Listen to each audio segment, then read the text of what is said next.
और अजीत पवार के नेतृत्व वाली एनसीपी ही असली एनसीपी है।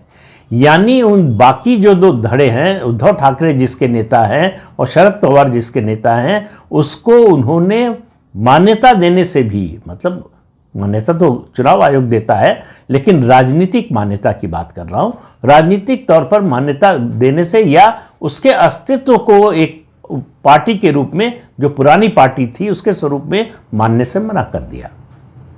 तो इसका मतलब क्या हुआ? देखिए, राजनीति में कोई बात यूं ही नहीं कही जाती, उसका एक लक्ष्य होता है। तो ये जो चर्चाएं चल रही थी विधानसभा चुनाव का नतीजा आने के बाद से कि उद्धव ठाकरे की वापसी हो रही है क्या, बहुत से विद्वान लोग कह रहे थे कि आरएसएस चाहता है, आरएसएस से बात हो रही है और आरएसएस चाहता है कि उद्धव ठाकरे और बीजेपी फिर साथ आ जाएं। उधर परिवार के लोग जो है शरद पवार के यहाँ कह रहे थे कि परिवार चाहता है कि एक हो जाएं।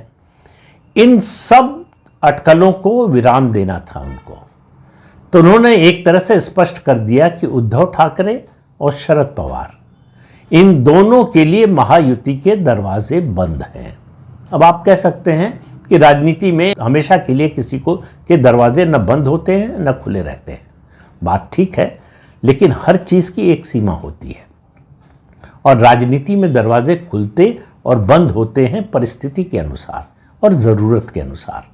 भारतीय जो परिस्थिति है, राजनीतिक परिस्थिति महाराष्ट्र की राजनीति की और भारतीय जनता पार्टी की जो ज़रूरत है, और बल्कि कहें महायुति की जो ज़रूरत है, उस दृष्टि से भी देखें तो शरद पवार और उद्धव ठाकरे की न तो भाजपा को ज़रूरत है, न तो अजीत पवार को ज़रूरत है, न एकनाथ शिंदे को ज़रूरत है।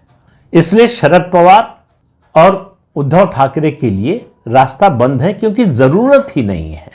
उनकी ताकत को और ख़त्म करना है, ये लक्ष्य है तीनों का, और ख़ास तौर से भारतीय जनता पार्टी का। भारतीय जनता पार्टी ने यह भी स्पष्ट कर दिया है कि 3-4 महीने में महाराष्ट्र के 29 स्थानीय निकायों के चुनाव होने वाले हैं। सुप्रीम कोर्ट का फैसला आते ही तारीखों की घोषणा हो जाएगी। ओबीसी रिजर्वेशन के मुद्दे पर मामला जो है सुप्रीम कोर्ट में है, वो फंसा हुआ है। वहाँ से जैसे ही फैसला आ जाएगा, वो कभी भी आ सकता है, उसके बाद तारीखों की घोषणा हो जाएगी। तो उद्धव ठाकरे की जो भी ताकत बची होगी उसको अगर खत्म करना है, यानी उद्धव ठाकरे की पार्टी को अगर तोता कहें तो उसकी जान किस तोते में बसती है, वो है बीएमसी।